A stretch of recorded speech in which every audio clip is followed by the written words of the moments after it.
Olá pessoal, tudo bem? Dando continuidade, né, aos nossos assuntos, hoje vamos trabalhar a parte de integrais iteradas. Bem, quando estudamos integrais iteradas, é praticamente você dar continuidade ao que foi visto lá no cálculo 1. Você trabalhou função para uma variável, certo? Aí utilizava o teorema fundamental do cálculo. Aqui você vai fazer a mesma coisa. A única diferença é que você vai trabalhar com função de duas, três, n variáveis, certo? Então vamos lá. Ó. Suponha que f seja uma função de duas variáveis, contínua num retângulo, certo? Vamos usar, né, a notação integral de CD, f, x, y, dy. Isso significa que x é constante e você vai integrar f de x, y com relação a y, onde os limites de integração, se você observar, vai de c a d.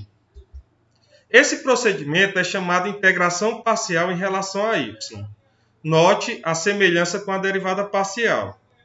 Aí tá aí, ó. Como a integral de c a d, f de x, y, dy é um número que depende do valor de x, então ele define uma função de x. Tá aí, ó. Ax vai ser igual à integral de c a d, f de x, y, dy. Se integrarmos a função a agora com relação à variável x, x variando de a a b, vamos obter o quê? Integral de a a b, ax dx. Que isso aí é igual à integral de a a b, só que ax é quem? É a integral de c a d, f de x, y, dy. Pronto, só fiz substituir aí dx. A integral do lado direito da equação 1 é chamada de integral iterada. Usualmente, né, os colchetes eles são suprimidos. Então você tem aí, ó, a integral de a a b, né, integral de c d, f de x, y, dy, dx, é igual a única diferença é que foi colocada o colchetezinho aí. Isso significa que você primeiro integra com relação a y, ou seja, x é uma constante, e depois você integra o restante com relação a x. Da mesma forma, ó, você pode escrever a integral de CD, integral de a a b, f de x, y, dx, dy. Perceba que a diferença de 2 para 3 foi o quê? Foi a mudança da ordem de integração. No 2, você integra primeiro com relação a y, depois com relação a x. No 3, você integra primeiro com relação a x e depois com relação a y. Então tá aí. Então, se você observar, certo? Nessa última aí, certo? Você integra primeiro com relação a x, certo? Y é constante, e depois você integra com relação a y. Note que em ambas as equações, tanto 2 e 3, você sempre trabalha de dentro para fora. Então, você vai começar fazendo sempre a parte de dentro, para depois para a parte de fora. Tá aí, ó, no exemplo 1. Ele quer que você calcule o valor dessas integrais. Olha só como é simples. Tanto na letra A como na letra B. Perceba que tanto na letra A como na letra B, a função de duas variáveis é a mesma. É x ao quadrado y. Na letra A, você quer integrar primeiro com relação a y e depois com relação a x. Na letra B, você quer integrar primeiro com relação a x e depois com relação a y. Perceba que os limites de integração, certo? Você também inverteu, tanto na letra A, para depois você fazer também a letra B. Então vamos lá, eu vou fazer a letra A e vou deixar como exercício a letra B, certo? Então vamos lá. Lembrando que o resultado, certo, ele vai ser o mesmo. Quem vai garantir isso, certo, é o teorema de Fubini, que a gente vamos já vê-lo, ele, certo?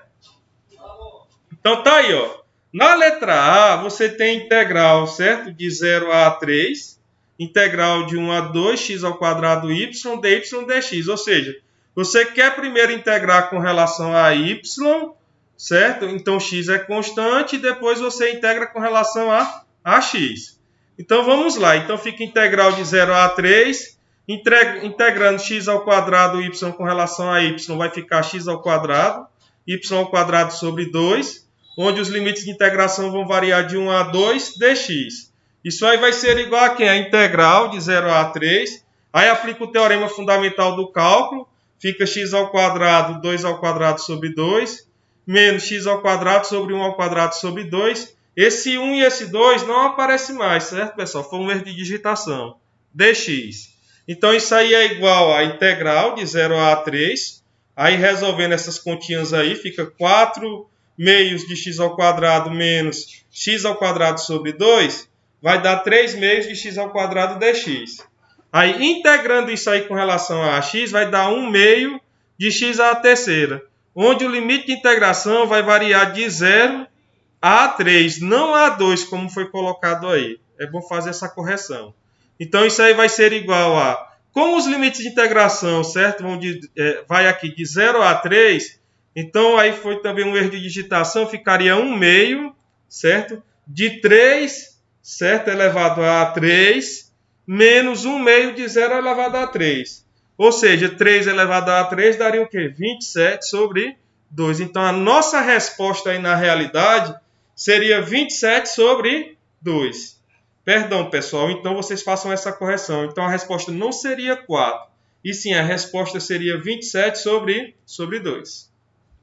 Se você fizer a letra B, o resultado também vai ser o mesmo, ou seja, vai ser 27 sobre 2. Quem nos garante isso, foi como foi dito agora há pouco, é o teorema de Fubini, onde ele diz o seguinte: se f for contínua no retângulo R, então a integral dupla dessa região, dessa função de duas variáveis, vai ser igual a integral de A a B, integral de C D, f de x, y, dy, dx, que ainda é igual a integral de C a D, integral de A a B, f de x, y, dx, dy. Então perceba que na primeira você integra com relação a y, depois com relação a x. Na segunda você integra com relação a x e depois com relação a y. Ou seja, o resultado é sempre o mesmo.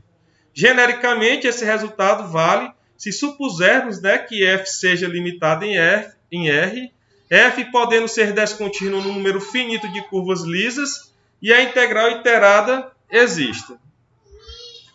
Tá aí um exemplozinho 2, né, e 3. No exemplo 2, ele quer que você calcule a integral dupla dessa função de duas variáveis, onde a região R é dada dessa forma. No exemplo 3, ele pede para você calcular a integral dupla dessa outra região, onde R é dado como sendo 1, 2, 0 a π. Tanto 2 como o exercício 3, eu vou deixar como exercício para vocês, tá bom? E vou fazer somente a quarta questão. A quarta questão, se você observar, ele está pedindo para você determinar o volume do sólido S, que é delimitado pelo paraboloide elíptico, né? X ao quadrado mais 2y ao quadrado mais z igual a 16. Os planos x igual a 2, y igual a 2 e os três planos coordenados. Pronto. Então, resolvendo a quarta questão, o que é que você está querendo? Você quer calcular o volume do sólido, né? Que está acima dessa região R, certo? E abaixo desse sólidozinho aí, como mostra na figura.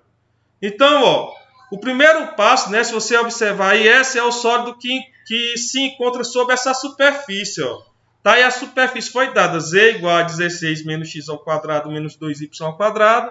E acima de R, que é a região retangular. Então, você quer calcular o volume que está acima de R e abaixo de S. Então, quem seriam os limites de integração aí? Aí você, verificando aqui na figura, certo? Ficaria integral de 0 a 2, integral de 0 a 2. Aí, quem é minha superfíciezinha? Quem é z? Minha função de duas variáveis. É 16 menos x ao quadrado menos 2y ao quadrado, dx dy. Então, resolvendo isso aí, você primeiro integra com relação a x, certo? Então, y é constante. Aí você vai chegar no seguinte resultado. Você vai encontrar a integral de 0 a 2, 88 sobre 3, menos 4y ao quadrado dy. Pronto. Integrando agora isso aqui com relação a y, certo? Você vai obter como resposta número 48, ou seja, o volume do sólido aqui seria quem? Seria 48. Ok, pessoal? Então, dessa forma, né, a gente encerra a nossa aula de hoje, certo? Obrigado e até a próxima. Valeu, pessoal.